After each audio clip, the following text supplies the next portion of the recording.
who is waiting to answer your questions. So the two ministers, who of you will have the first bite? Honorable OWALO, go ahead. Thank you, Mr. Speaker and honorable members, for granting us the opportunity to come and interface with you over this very pertinent issue in the interest of the Kenyan public.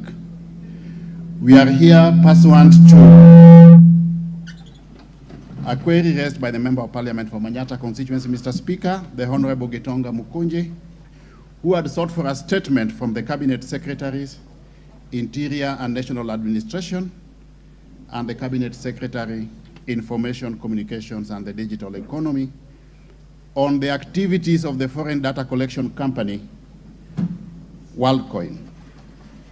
Honorable Speaker, on the 3rd day of August 2023, the Honorable Leader of Majority Party issued a response to the question. Consequently, it was directed that both of us, in our capacity as Cabinet Secretaries, attend the plenary to respond to the issues raised by the honorable members. We stand by the statement that was earlier on issued by Honorable Kimani Ichung'wah, Mr. Speaker, but over and above that, we further state as follows. On the question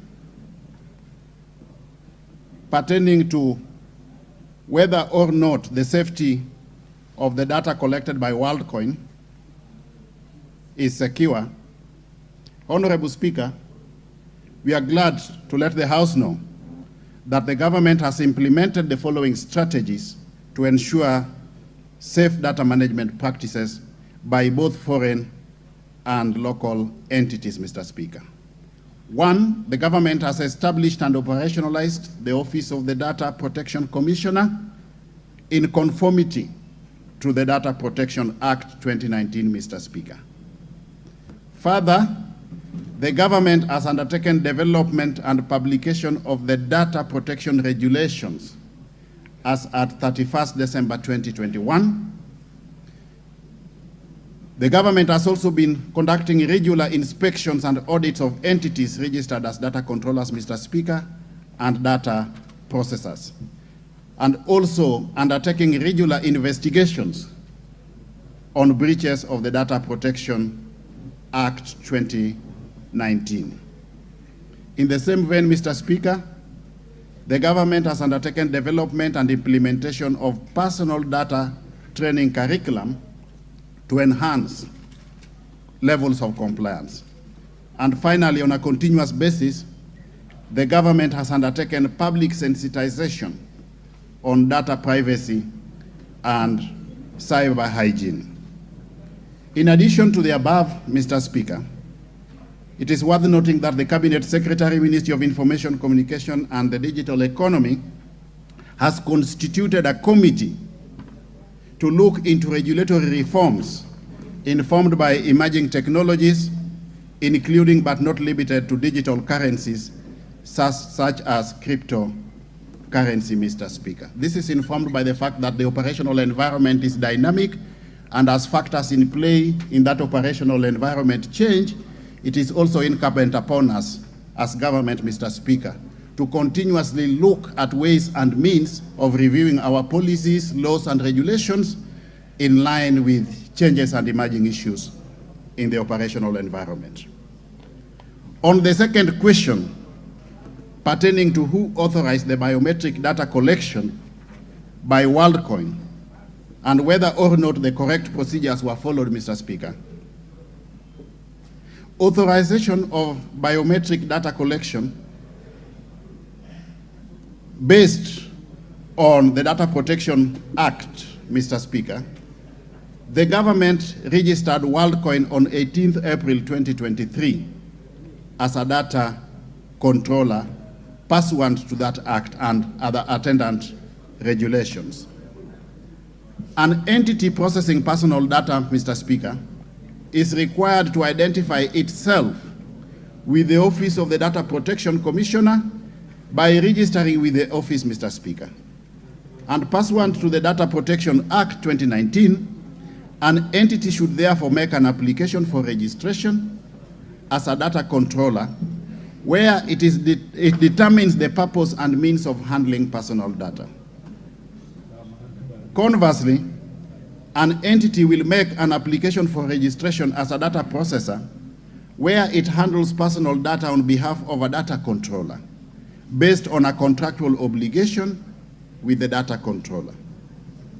An entity, further, Mr. Speaker, may register as a data controller and data processor at the same time. Informed by the above, Mr. Speaker, an application for a certificate of registration only signifies that the entity has complied with Section 18 and 19 of the Act for purposes of registration. But it does not in any manner endorse an entity's compliance with the Data Protection Act or its subsidiary regulations, nor is it a valid license for an organization to operate in Kenya or authorize the operations of an entity. What we are trying to say here, Mr. Speaker, is that there is a divergence between mere registration and operationalization in conformity to the law. Registration does not imply that a company operating in Kenya has been given a blanket authority to behave in the manner that it deems appropriate. So, in terms of operationalization, there are attendance rules and regulations and even guidelines, which upon registration, an entity is expected to conform to. The certificate simply signifies that an entity is known to the Office of the Data Protection Commissioner and that it processes personal data of persons located in Kenya. Further, it does not amount to certification of the processing activities of an entity or serve as an endorsement from the Office of the Data Protection Commissioner of an entity's compliance with other provisions of the Act or any other laws, including but not limited to the Constitution of Kenya 2010, which is our supreme law, Mr. Speaker. A registration certificate was therefore issued to WorldCoin following receipt of the requisite documentation pursuant to the registration regulations. On the third question, which seeks clarification as to whether or not safety guarantees have been put in place to ensure that the data will exclusively be used for the intended purpose and that citizens will suffer no loss, Mr. Speaker, the government on 30th May 2023 issued a directive to WorldCoin to cease the processing of irises and facial recognition data in the country. A further directive was issued on 2nd August 2023, Mr. Speaker, to WorldCoin to cease all operations in Kenya. In addition, the government has sought preservation orders from the courts to enable completion of the ongoing investigations by a multi-agency team so that, informed by the preservation orders, WorldCoin is compelled to preserve all the personal data of Kenyans for the duration of the investigations, Mr. Speaker. It is also important to note, Mr. Speaker, that prior to the aforestated, the Office of the Data Protection Commissioner established that the company had set up booths across the country to scan the irises of interested Kenyans in April 2022. And this was in anticipation of the launch of their cryptocurrency the week of 24th July 2023. Based on that, the Office of the Data Protection Commissioner commenced its assessment of the organization in May 2022. And in the course of this assessment, the office initially suspended the operations of WorldCoin for a period of 60 days in which the company was to submit a data protection impact assessment in accordance with the Data Protection Act to enable the Office of the Data Protection Commissioner ascertain the lawful basis and safeguards adopted by WorldCoin. Subsequently, Mr. Speaker, the Office of the Data Protection Commissioner conducted a spot check in May 2023, and again raised concerns with the processing activities of the entity, and subsequently wrote to the entity in May 2023 directing immediate cessation of processing of sensitive personal data, namely irises, facial data of the data subjects. The office further directed that WorldCoin safely restricts the processing of any data that had already been processed and advised the office of the safeguard placed on the restricted data, Mr. Speaker. On the next question, as to whether or not the government has established the ultimate objective of this exercise and for what purpose the data was being collected, Mr. Speaker, this is subject to the ongoing investigations. The government is currently undertaking investigations to establish the intended objectives of the exercise by WorldCoin. And based on the results of that investigation, Mr. Speaker, we'll remain ready and available to come back and report to the House in that regard. On the next question, seeking to ascertain whether or not prior public participation to inform the public of the risks involved in the exercise was undertaken, Mr. Speaker, it is the responsibility of individual registered entities to undertake public sensitization as opposed to that of the Office of the Data Protection Commissioner subsequent to the registration. And in this regard, Mr. Speaker, we are not aware of any public participation carried out by WorldCoin. And consequently, the government has issued statements cautioning the public on the operations of WorldCoin in this regard, Mr. Speaker.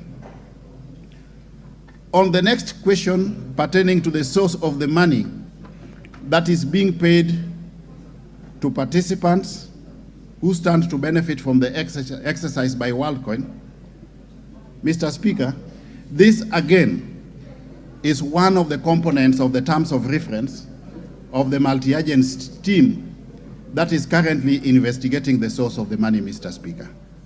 And we believe that the objective therefrom will be determined through this exercise.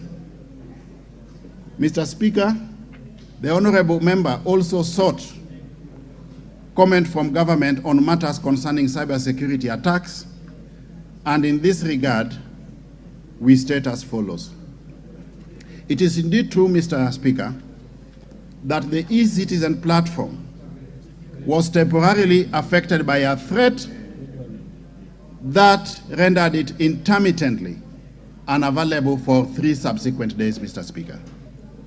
That service interruption was caused by a distributed denial of services, commonly known as DDoS attack, where the intended hackers sent a flood of service requests, meaning more than the normal levels of requests, through the IP address connections to the e-citizen servers with the intention of jamming the connection and making it non-responsive, Mr. Speaker. The government, through the Communications Authority of Kenya, Mr. Speaker, coordinates the Kenya National Computer Incident Response Team, which is a multi-agency cybersecurity monitoring center. And this center was instrumental in tracking the DDoS attack and providing relevant advisory support for purposes of intervention. What we are saying here, ladies and gentlemen, or honorable members, is that there was an attempted attack, but informed by the elaborate risk mitigation framework around the e-citizen platform that the government has deployed, put in place, that attack was unsuccessful.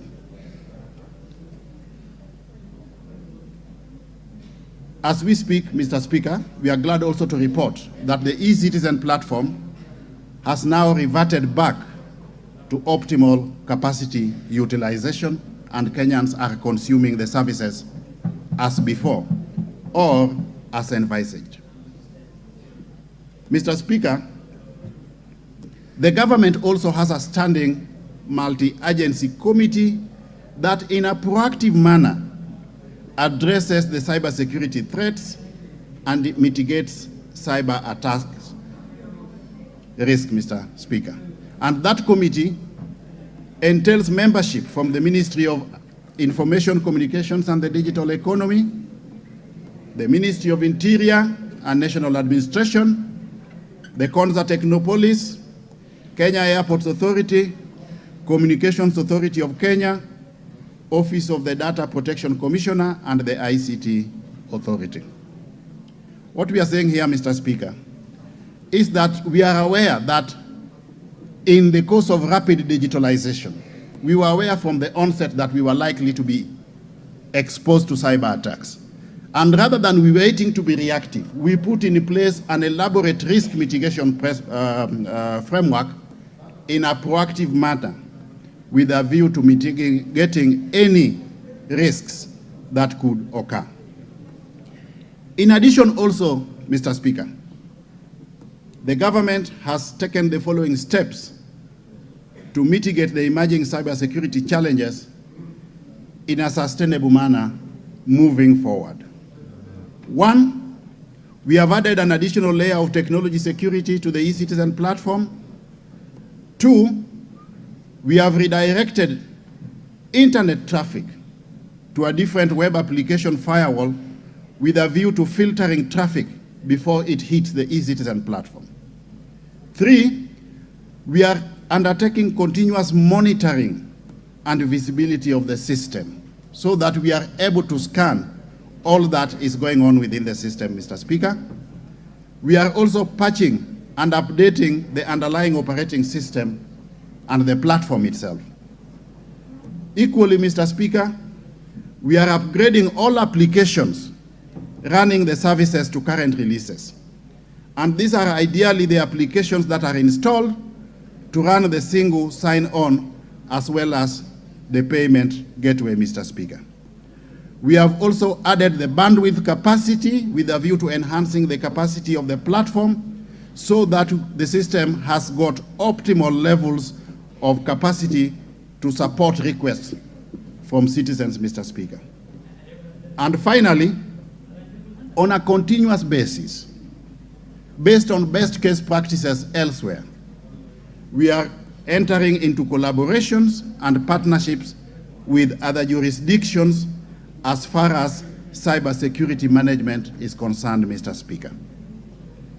As I conclude, Mr. Speaker, I wish to confirm that the government